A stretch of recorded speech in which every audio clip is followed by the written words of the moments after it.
Sri Gurubhyo Namaha. We welcome you to our online teaching academy, Ekalaiva. Now we'll learn the lesson of class 11 Cbse English part 2. We are not afraid to die if we can all be together. Written by Gordon Cook and Alan East. I dragged on with an endless, bitterly cold routine of pumping, stirring, and working the radio. We were getting no replies to our Mayday calls, which was not surprising in this remote corner of the world. Sue's head had swollen alarmingly. She had two enormous black eyes, and now she showed us a deep cut on her arm. When I asked why she had not made more of her injuries before this, she replied, "I did not want to worry you when you were trying to save us all."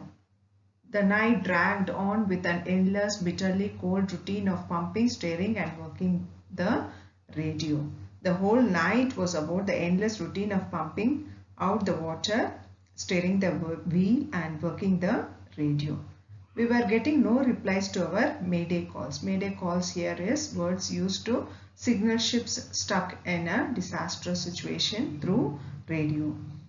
There were no replies to their signals sent over the radio as they were in the remotest part of the world. Sue's head was now more swollen and she had two black eyes with a deep cut in her arm. When upon being asked why she did not tell him about her injuries earlier, she said that she did not want to worry him as she was trying to save all of them.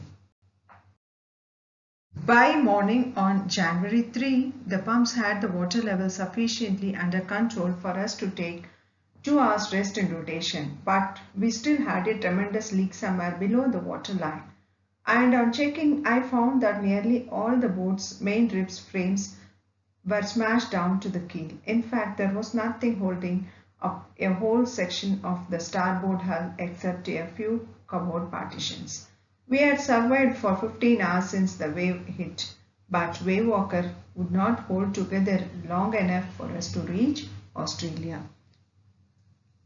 The water level was under control by the morning of January 3, so all of them took 2 hours rest in rotation.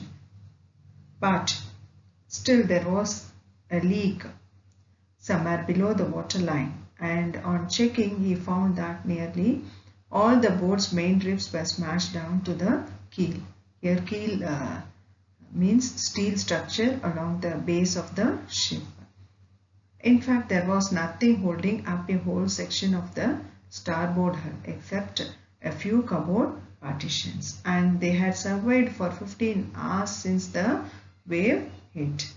But Wave Walker would not hold together long enough for them to reach Australia. I checked our charts and calculated that there were two small islands a few hundred kilometers to the east. One of them, Isle Amsterdam, was a French scientific base. Our only hope was to reach these pinpricks in the vast ocean, but unless the wind and seas abated so we could hoist sail, our chances would be slim indeed. The great wave had put our auxiliary engine out of action.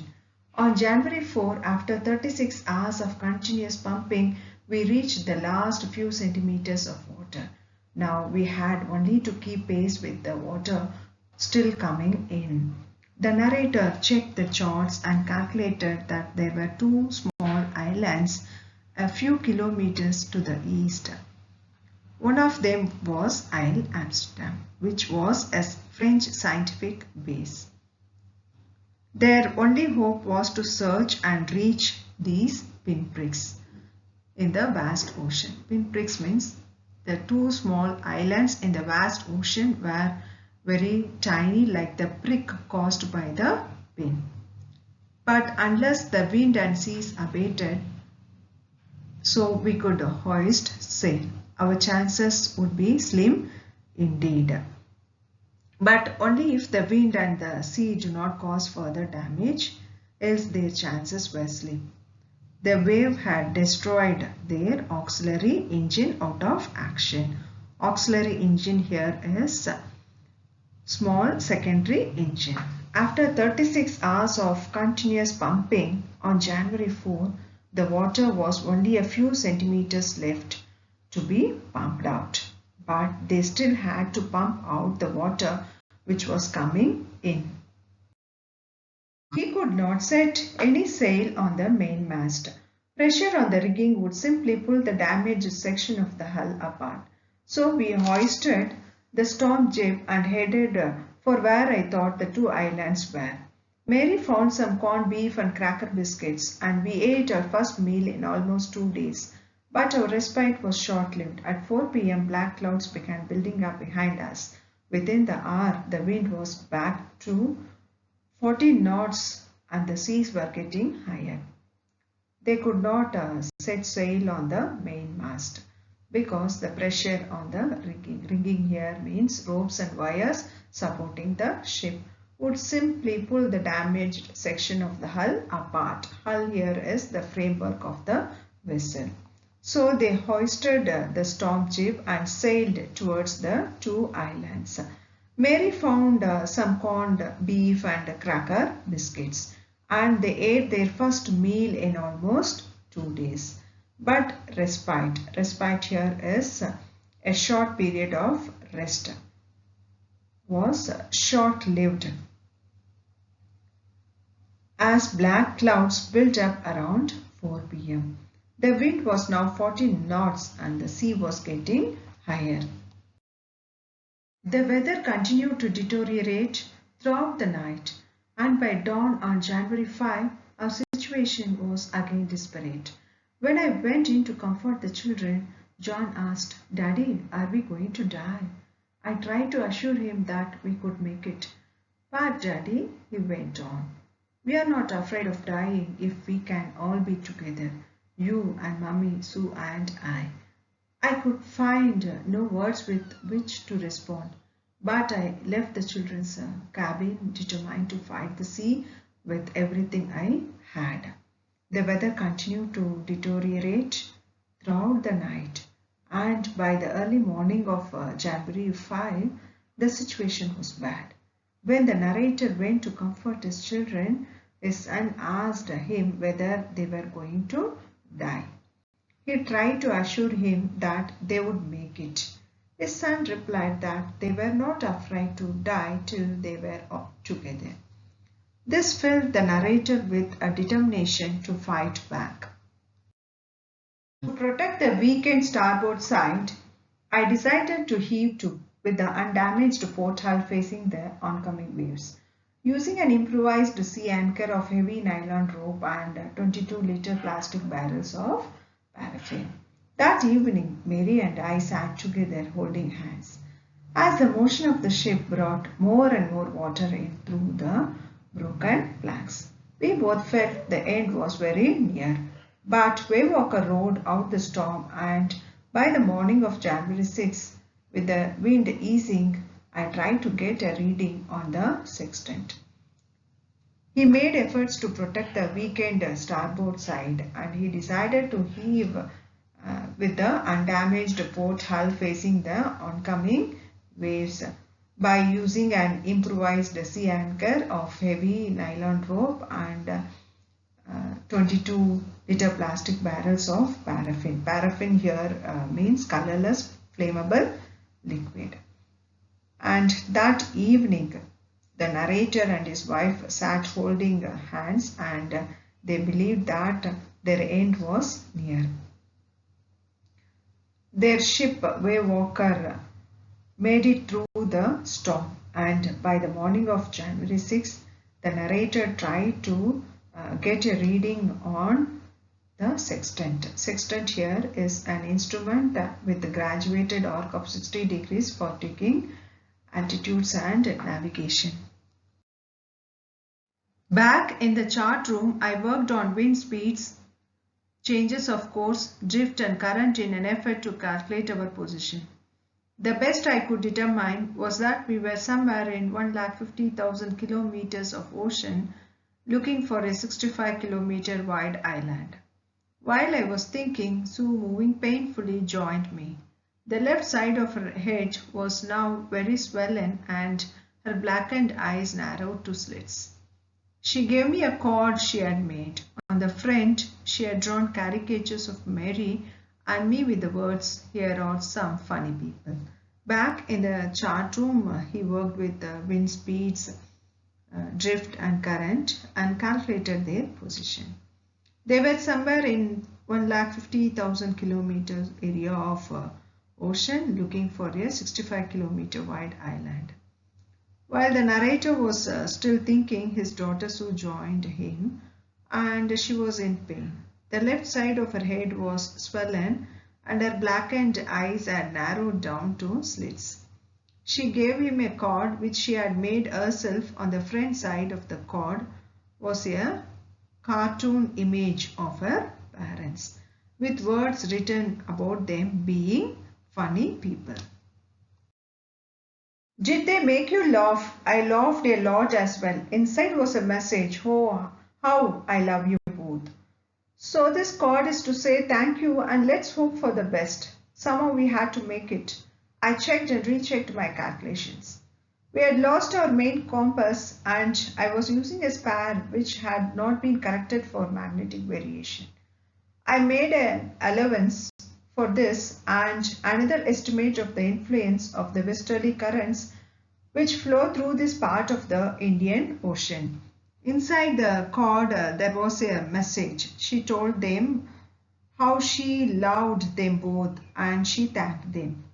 This made the narrator realize that they had to make it to the island. The narrator rechecked his calculations.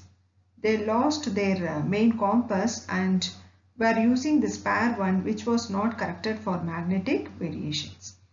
He estimated the influence of the westerly currents which flow through the Indian Ocean. About 2 p.m. I went on deck and asked Larry to steer a course of 185 degrees. If we were lucky, I told him with a conviction I did not feel. He could expect to see the island at about 5 p.m.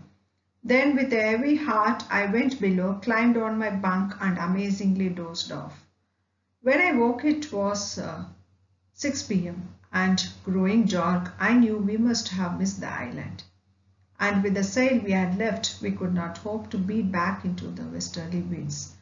At that moment, a tousled head appeared by my bunk. Around 2 p.m., he went on deck and asked Larry to steer the wheel to 185 degrees. He felt if they were lucky, they would see the island by 5 p.m. Then with a heavy heart, he went below and slept. He woke up around 6 p.m. and it was dark outside. He thought that they might have missed the island. He started worrying about how they would tackle the westerly winds more as the ship was not capable to sail more. At that moment, a tousled head, here disarranged hair of the narrator's son Jonathan, came to his bunk. "Can I have a hug?" Jonathan asked. Sue was right behind him. "Why am I getting a hug now?" I asked. "Because you're the best daddy in the whole world and the best captain," my son replied. "Not today, John. I'm afraid." "Why, you must be," said Sue in a matter-of-fact voice. "You found the island." "What?" I shouted. "It is out there in front of us," they chorused. "As big as a battleship." I rushed on deck and gazed with relief at the stark outline of Isle Amsterdam. It was only a bleak piece of volcanic rock with little vegetation, the most beautiful island in the world. His son came and asked him for a hug. His daughter followed. He asked that why was he getting a hug. His son replied that he was the best daddy in the world and also called him the best captain. The narrator replied that he was afraid. Sue told him then they had found the island which was as big as a battleship. The narrator rushed to the deck and gave a sigh of relief. They could see the complete outline of Isle Amsterdam. There was a bleak piece of volcanic rock. Bleak means an area of land lacking vegetation. It had a little vegetation. It was the most beautiful island in the world. We anchored offshore for the night, and the next morning all 28 inhabitants of the island cheered as they helped us ashore. With land under my feet again, my thoughts were full of Larry and Herbie, cheerful and optimistic under the direst stress, and of Mary, who stayed at the wheel for all those crucial hours. Most of all, I thought of a 7-year-old girl who did not want us to worry about a head injury, which subsequently took 6 minor operations to remove a recurring blood clot between skin and skull, and of a 6-year-old boy who was not afraid to die. They moored the ship at some distance from the shore, and the next morning 28 inhabitants of the island